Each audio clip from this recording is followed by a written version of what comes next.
আমি যখন এমপির আমলে দীর্ঘ 8.5 বছর সপরিবারে কারাগারে ছিলাম, আপনি একটি মাত্র ব্যক্তি আমার পরিবারকে কারাগার থেকে বের করে, এরপরে কারাগার থেকে বের হওয়ার পরে আপনি আমাকে বেঁচে রেখেছেন এই পৌরসভা আপনার নির্বাচন করার জন্য।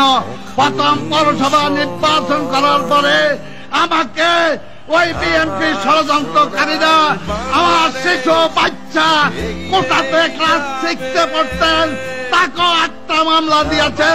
আমার ছেলে মেয়ে বউ সন্তান সবরকে 8টা মার্ডার কেসের আসামি দিয়েছে।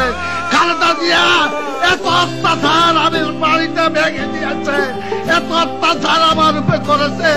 দীর্ঘ 21 বছর বঙ্গবন্ধু মৃত্যুর পরে এই সংগঠনকে, এই আদর্শকে বুক নিয়ে বাপ দাদা সবকিছু হারায় আপনার হয়তো রাজনীতি করছি।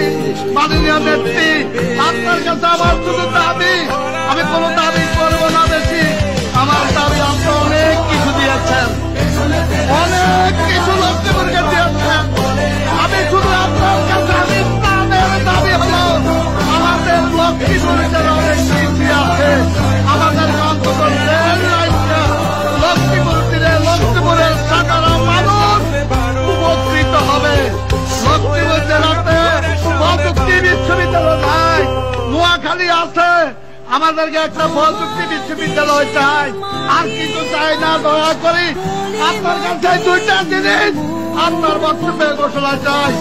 আর একটা জিনিস ছোট আপনি আমাকে দিয়েছেন, আমার লক্ষ্মীপুর পৌর আইডিয়াল কলেজ আপনার অনুমোদন দিয়েছেন। যে আইডিয়াল কলেজকে এই জেলাতে একটা সরকারি কলেজ দিবে, আইডিয়াল কলেজকে সরকারি কলেজ। আর এই পৌরসভাতে 2টা হাই স্কুলের রেজাল্ট ভালো, একটা কলেজ হাই স্কুল